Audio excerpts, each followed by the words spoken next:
Alright y'all, hello, welcome back. It's Sage Samurai here, back at it again with another video. This being what if Naruto had Gogeta's powers, but you guys already knew that. Thank y'all for tuning in, and I'm not gonna sit here and waste any time. Let's just get started. You're never gonna make it, you're not good enough. There's a million other people with the same stuff. You really think you're different, man, you must be kidding. Think you're gonna hit it, but you just don't get it. It's impossible, it's not probable, you're irresponsible. Too many obstacles, you gotta stop it, yo. You gotta take it slow, you can't be a pro. Don't waste your time no more. Who the fuck are you to tell me what to do? Alright guys, let's go ahead and now get started with this what if.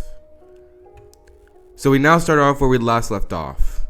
After Naruto had saved Gaara from the clutches of Deidara and Sasori, getting said Kazekage away right before the One Tails was fully extracted. Now, we now turn to the present moment as both Deidara and Sasori were in a state of shock of seeing the Nine Tails Jinchuriki right in front of them. So, upon saving Gaara, Naruto would have a happy smile on his face as he looks down at his unconscious friend, as he already checks his pulse to see that he was alive and well. But this is when suddenly Naruto would then put his rageful gaze on Deidara and Sasori, who were both in shock of his presence, not expecting him to be here so fast. How interesting. I was definitely not expecting to meet the Nine-Tailed Fox's container. Quick at that, said Sasori with a menacing smirk behind his puppet. At this, Deidara would then speak up as well. I know, I'm impressed. I guess that last report from Itachi was not wrong. As you now change scenes. So, if you guys remember, after the battle between Itachi and Kisame versus Naruto, pre-time skip by the way, when he was on his training, when he was with Jiraiya to find Tsunade, Itachi had informed the Akatsuki organization about Naruto's feats and strength that he had displayed, stating that Naruto's strength seemed to be able to rival them. And the only thing that made him not completely be able to defeat them was his lack of experience, as Naruto was technically still a kid during that time. So returning back to the battle, we end up seeing Deidara as he was the first to dip as he dashed forward in an attempt to engage Naruto in combat. However, in that split instance, it seems as if time froze as a feeling of dread crept up on him, causing him to have no choice but to stop and jump away. As Naruto, who was still staring at them ragefully, however this time now, a calm rage within spoke. What's wrong? Scared? At this, Naruto goes ahead and says this with a cold tone, as he would look directly into Deidara's eyes, as said member was in a cold sweat, as a chill went down his spine. During the approach of Deidara, in that split instant, he saw his life flash before his eyes, as he could almost feel a hand going through his chest, as on pure instincts alone, Deidara was pulled from certain death. At this, Deidara was confused about what happened until finally he looked directly at the Nine-Tails Jinchuriki, as it all made sense. Now knowing that Naruto, in that instant, was fully gonna kill him. And this is where, after that, things go similarly as in canon, as Deidara makes a dash for it, now already knowing that he cannot face off against the Nine-Tails Jinchuriki, and even less of a chance now that he realized that the rest of the shinobis are there as well, finally acknowledging them. However, Sasori stays behind as he still goes up against Sakura and Chiyo, which he still loses and passes away, as we still get that whole emotional scene for him, yeah. However, this is where I'm gonna say this. Now, during the canon, Deidara was actually able to get away from them and, be an annoyance to them. However, I'm gonna say this, things go differently here. As just as Deidara was making his escape, Naruto, using instant transmission thanks to his training, would instantly appear right behind Sasori, as with a powerful neck chop, Sasori will be knocked out unconscious right before he even got the chance to do anything. So, I'm gonna say this, Naruto knocks out Sasori, allowing the group to capture him, leaving his fate up to Suna. Although, before the group decided to rejoin each other, Naruto's Saiyan instincts kicked in, as it makes him turn and shoot a ki blast that hits something, causing an explosion. However, as Naruto went to check the area where he had hit, he ends up finding no one there, which was odd. His instincts never failed him, but he could also sense that someone was watching him.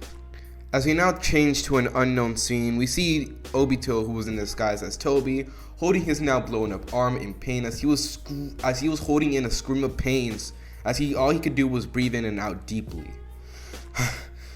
Damn you, Naruto Uzumaki. I'll make sure to bring an end to you in this cursed world, vowed Obito as he goes ahead and makes a walk, as he opens a portal using the Kamui in seek of finding White Zetsu to aid him in his recovery. as he also swears vengeance on Naruto. As this is where I'm gonna go ahead and end this part of the arc, not this part of the what if, just the arc, as this is where the changes have happened. In this timeline, Deidara is not caught and is instead taken away to the prison in Suna, where he gets his chakra sealed up, awaiting his sentence. Now, since Gaara was saved before he fully got the One Tails extracted out of him, this would cause him to actually be alive and still have the One Tails within him. So that means, yeah, the Akatsuki don't have the One Tails. Now, another thing, if you guys didn't notice on that last part, I made Naruto cause damage to the Geto statue, which will put a slight stop into the Akatsuki plans. Now, I know they have another one, but still, this would cause them a slight little change, as they had to repair it. But other than that, their plan should continue going on smoothly.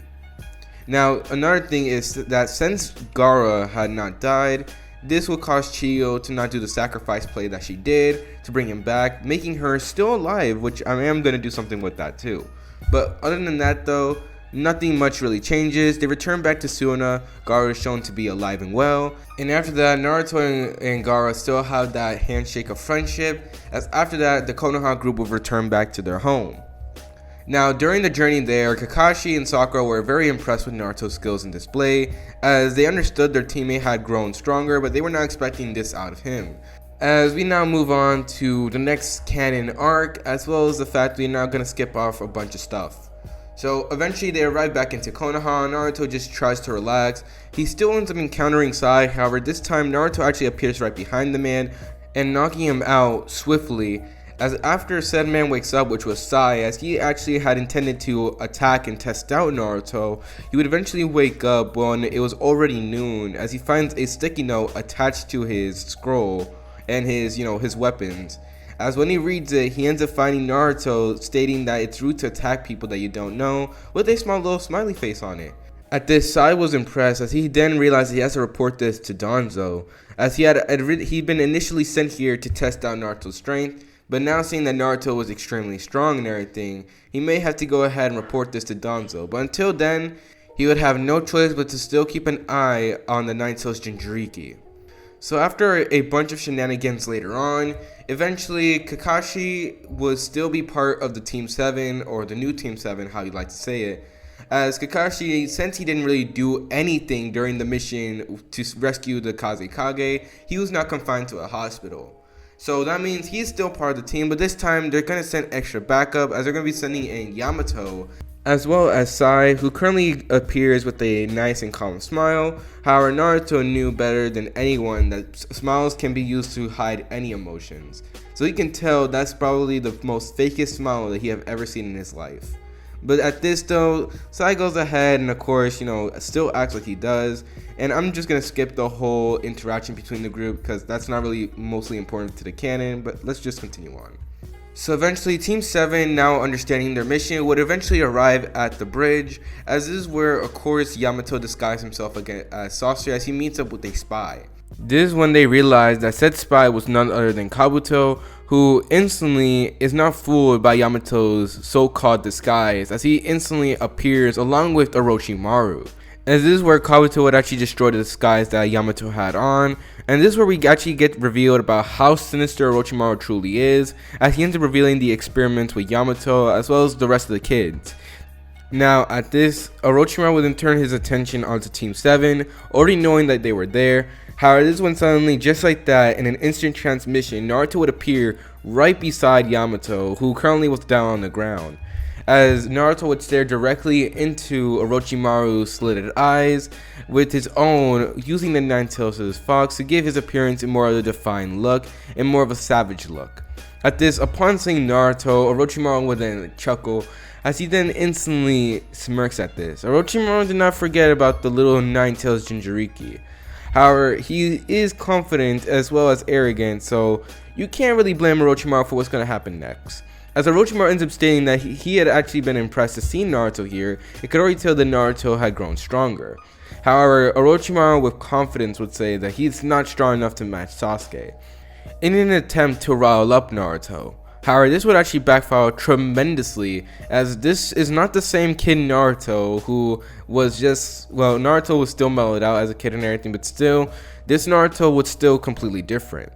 As this Naruto had a more mature mindset and had better control of his emotions in general, as this Naruto, even in the most intense situations, can remain calm.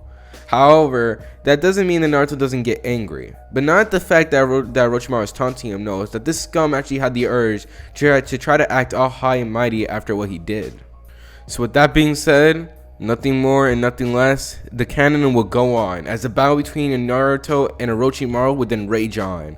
As instantly, both of them would then appear at the center of the bridge with a powerful fist. However, Naruto's impact was much stronger, as with a simple punch, Naruto had blown away Orochimaru's hand, surprising the Snake Sanin as well as others who were watching, as the powerful impact was enough to destroy the very bridge. Surrounding areas would shake from just the pure shockwave of said hit, as Kabuto would then scream out his lord's name while Orochimaru was just stunned. As is when Orochimaru would then jump away, he would instantly blitz into one hand signs until he makes a ginormous great fireball jutsu. However, Naruto will go ahead and scoff at it, as he would just form a ki blast, shooting it at the ginormous fireball, exploding it, surprising everyone, as he couldn't believe the strength that he was displaying. And by everyone, I mean Kabuto and Orochimaru. At this, Orochimaru backs away as he then says, "Damn it, he's still strong. No, he's stronger than ever." At this, Orochimaru hated to admit it, but he had accidentally sort of underestimated Naruto, as he thought and thinks that an old fool Jiraiya, Naruto would not be able to exactly progress as strong as he was, considering the fact he expected Jiraiya to slack off, maybe take Naruto to a couple bars, so that way he can do his research. But now, it seems as if the old bat actually trained Naruto, and he already knew this kid was strong before, but now how strong was he? So wanting to test the limit of it, Orochimaru would then of course pull out the sword, which by the way, let me just say this, personal input of mine. Who went ahead and said, hey, let's let this long sword come out this guy's mouth, and said, that's a cool thing? Because, bro, I can't, bro. No matter how many times someone has shown me that scene, I go ahead and look at it, I'm like, flabbergasted, because I'm not understanding what was the point of it. Like, dude, you could literally just make a scroll appear, make him like, poof out a sword, but no, you just had to do that. They really said, hey, what's the most creepiest things people can do, and they just put it into Orochimaru. That makes me laugh. But let me go back to the story. I'm getting off topic here. So back with the battle, Orochimaru would charge back at Naruto, this time intending to kill him. However, this is when suddenly he would then be in shock, as this is where he realized that Naruto is not only strong, but he's also a very tactical fighter. As Naruto during that time, he could already sense impending danger from that blade, as he swiftly dodges all of it. Orochimaru was actually impressed at this, as this is when suddenly he then realizes something even more shocking, as Naruto's eyes return back to being blue, his normal blue color, as this would realize that Naruto was technically in base form, as he was not even trying at this very moment. This would surprise Orochimaru, as he then says, no, he can't be this strong. At this, he keeps on fighting, but Naruto easily evades him, striking him blows and blows, as Orochimaru already had to body substitute a total of 4 times already, as he was now grown weak. At this, Kabuto had tried to intervene to help his master, only for Naruto to literally gut punch him, knocking him out of the fight instantly. At this, Naruto would look at the Sannin in patience, as he then asked, is this it? Is this really it from the so-called legendary Sannin? Naruto would say with a chuckle. Now at this, Naruto would of course say this in his pure goofy-like tone, pretty much making fun of the whole Sannin, as said Sannin not wanting to go ahead and let an insult to his pride be, let go, would instantly use the sword to extend, shooting it towards Naruto, intending to get a fast blow, maybe might pierce his skin, making him result in instant death. However, this is where Naruto's strength really shows, as still in base form, Naruto catches the blade, as with a simple squeeze of Naruto's hand, he's able to shatter the blade completely. At this, Orochimaru then realized what type of monster he was dealing with, and he realized now that, heck, Sasuke doesn't stand a chance against him. So with that being said, Orochimaru had no choice, he had to retreat. As he ends up picking up Kabuto's body, he ends up slithering away, as Naruto, of course, now seeing cause of destruction, As during that time, Naruto was sort of ignoring everyone here. Don't get me wrong, he was still paying attention to his surroundings and everything, making sure to get far away, but he didn't really fully pay attention to them as he had destroyed a bunch of trees, and let's just say there was a lot of collateral damage. But other than that, things did go smoothly as the rest of Team 7 were still there, except for Sai, who Sakura already right now was gritting her teeth as she was on the ground, angrily screaming Sai's name over and over. At this, Naruto walks over to them asking what was wrong, as this is when they then feel in Naruto. So apparently during the fight with Orochimaru, Sai had of course made his escape as he went off with Orochimaru intending to do some sort of business with him. So at this, Naruto then goes ahead and sighs as he then puts on in once more a rageful expression until he calms down. It doesn't matter. They'll go ahead and pay. He'll make sure of it. So with that being said, Team 7 will then dash off towards where Orochimaru went, as well as Sai, as they could technically still see the ginormous ink bird that he had created. So back at the base, eventually Orochimaru and Sai get acquainted with. Sai ends up eventually meeting Sasuke, who was on a different level for sure, but he had been face to face with Naruto, and although he never truly faced Naruto when he was in a very angry state, he could already tell Naruto was strong enough to easily deal with Sasuke. As this is when suddenly, after a while of traveling, Team 7 would of course appear, which didn't take long with Naruto's instant transmission. As this is when they go ahead and enter into the hideout, as of course they tell each other to split up so that way they can cover more ground, but Naruto, he's not dumb, alright? As he goes and uses his, senjutsu to go ahead and sense around the area to find Sasuke, he ends up pinpointing his location, as he can only sigh thinking of what type of drama queen was he. As with an instant transmission, he will go ahead and end up teleporting the rest of Team 7 along with him to Sasuke's location. As this is when of course you end up appearing at the area, as Sasuke would be on top of the area where he was just like in canon, as pretty much the whole gang was here now. At this, Sasuke would then turn to Naruto, as he would then speak in a calm tone, which Naruto could tell was hiding a lot of hatred and anger.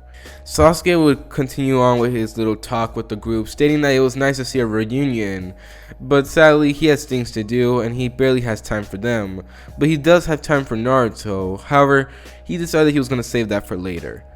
Now at this, Naruto, not one to play games and stick to his mission, would then speak up, stating that Sasuke has to return back to Konoha, as he was of course using his Jonin authority of course. However, Sasuke just scoffs at it, as he then tells Naruto then why would he return to the village that tried to make him so-called weak. As he goes ahead and displayed pretty much everything, saying that Konoha didn't even help him get even further to his goal to reach Itachi, and in fact had done nothing more but hold him back. At this, Naruto goes ahead and this time he was the one to scoff. He's like, hold back, right? So I guess I was hold back too, which is why I trounced your sorry ass to the Valley of the End.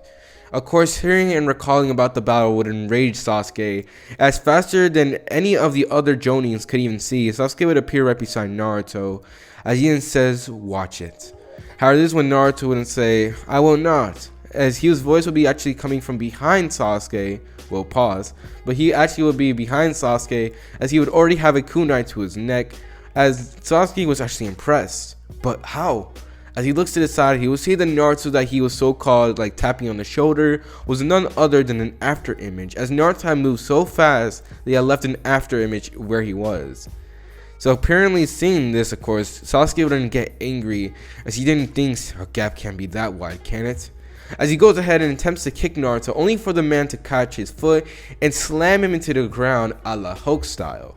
At this, Sasuke goes ahead and bursts out, as with an angry fit, he actually ends up throwing a bunch of kicks to Naruto, causing said man to jump away, avoiding the attacks, as Sasuke would of course do a flip as he then shoots off a fireball directly at Naruto.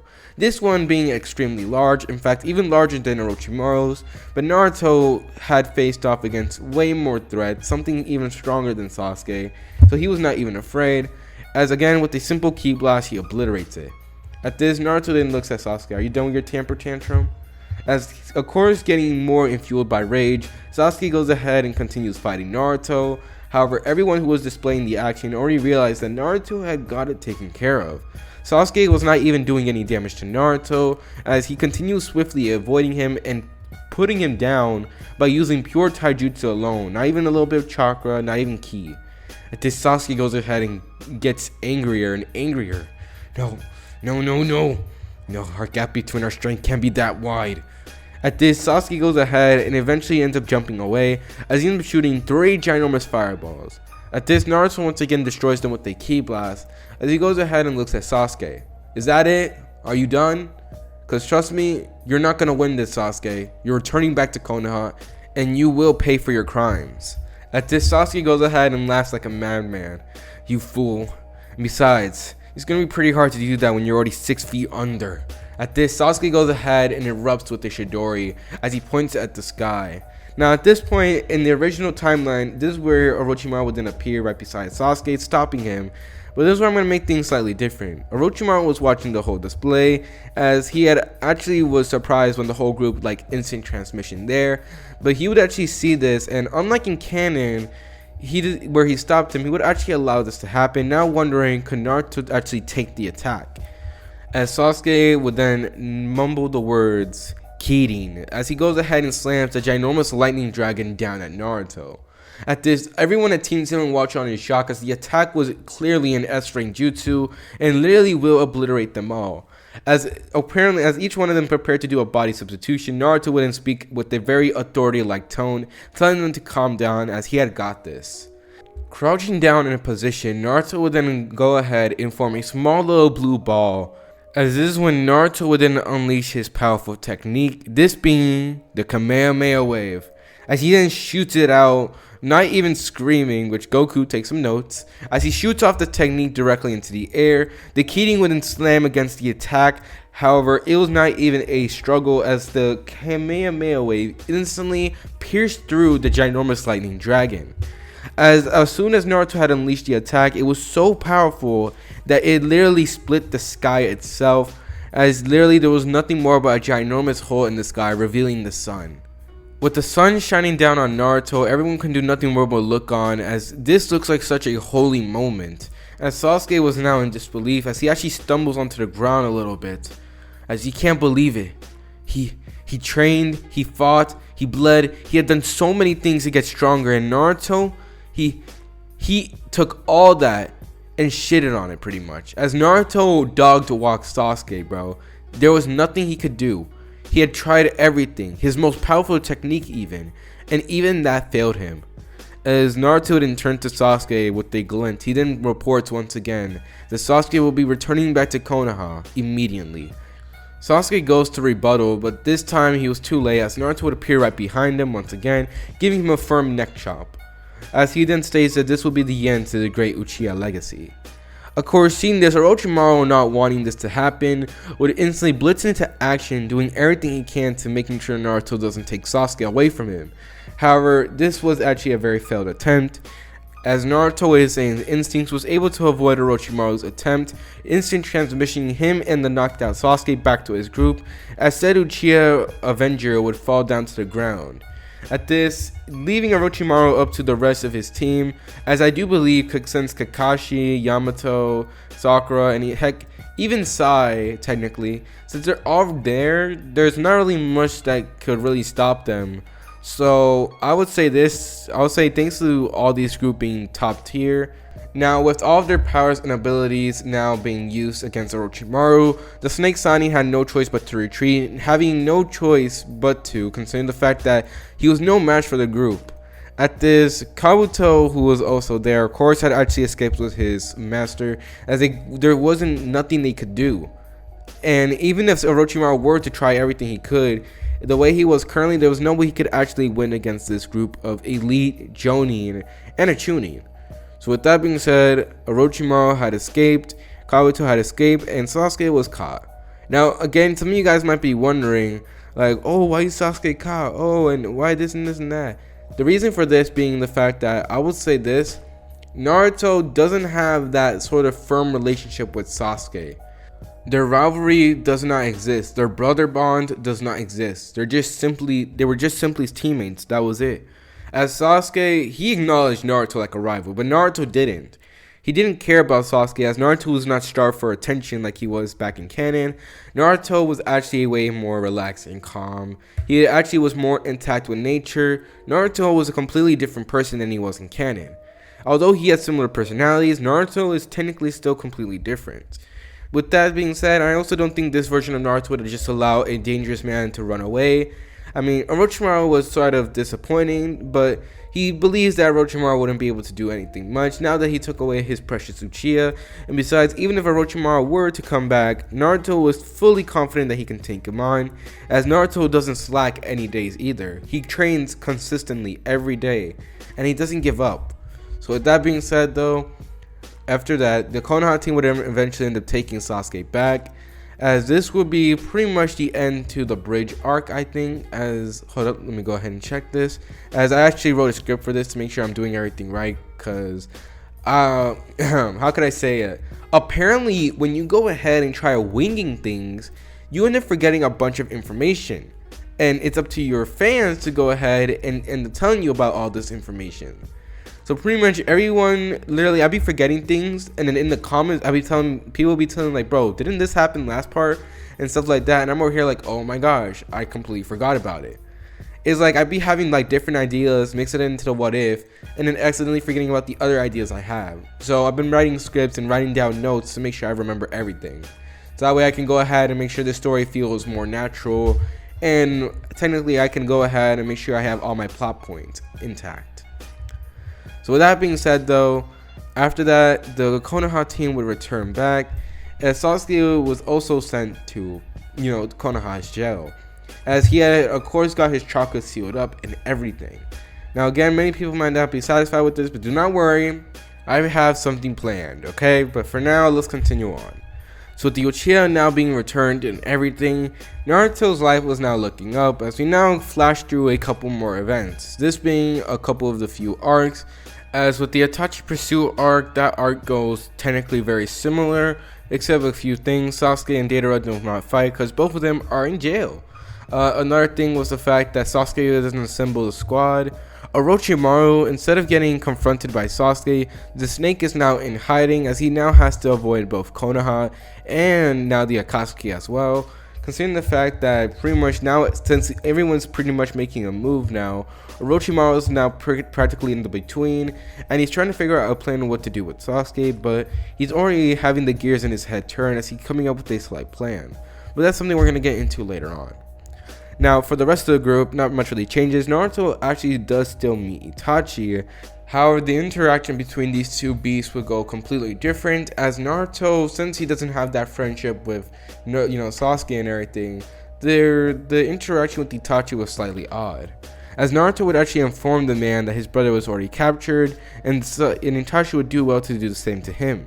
As Itachi, now realizing that Sasuke was captured and realizing that now it doesn't seem like Sasuke will be able to kill him, actually goes ahead and sighs, as he actually takes Naruto on that challenge, as him saying that Naruto would guess have to just find him, as he then smirks as the crow would then disappear while Naruto was now in pursuit of Itachi. However, not for the same reason, as he planned to actually capture Itachi. If not, then you have no choice but to end Itachi, as unlike in canon, this version of Naruto was actually taught by Jiraiya properly about the, life and death, and about in the Shinobi world, you're gonna have to eventually kill someone, even if you don't want to. So Naruto, unlike his counterpart, would actually have, even though he doesn't really like it, he doesn't like it at all, he does understand that there will be times where he has no choice but to end up killing someone. So if the Itachi doesn't go ahead and return back to them properly, then Naruto would have no choice but to end the man. But other than that, things still continue on very smoothly, as we move on to the next arc, Tales of Jiraiya the Gallant. Now, this arc, okay guys, not gonna lie, this arc, I've been thinking about it for like a very long time, as it's been on my mind about what am I gonna do with this, with this part. It took me a lot of time here, but I'm gonna say this arc does change, and I'm gonna say this, the outcome that changes is the fact that Jiraiya doesn't die. Now, some people might be against me for doing that decision, but hold up, let me explain. Since the training with Naruto, Jiraiya had pushed himself to train hard, as now realizing that his student is now able to surpass him and everything, Jiraiya also got informed by Naruto, as Naruto was technically very a wise kid. He understood certain things, he was smart, and This actually caused Jiraiya to actually end up seeing the insightful look that Naruto had on him, as Naruto had pretty much gave Jiraiya a sort of view that he understood now. That being that if Jiraiya had trained to become stronger and stronger, he could have prevented most of the events, as Jiraiya had been someone who was always in arm's reach, but he never really made a push to go there. So it's like this, pretty much Jiraiya, he had always been someone who's been on the level, but he didn't really put much effort into it. As during his time with the Orochimaru, Jiraiya and Orochimaru were similarly in skill, but if Jiraiya had actually stopped being lazy, had honed his skill to become even stronger, he could have stopped Orochimaru way sooner. If he had trained and became more powerful, he could have stopped Minato's death. He could have actually been there in Konoha to stop it. If he had only had pushed himself to not be at arm's length and actually be at that same level, he could have stopped multiple things. So with this sort of insightful look, plus also with the fact that Naruto then states, as after showing his own sage mode, Naruto and sort of made Jiraiya, train harder to master it, as Naruto looked super badass with it.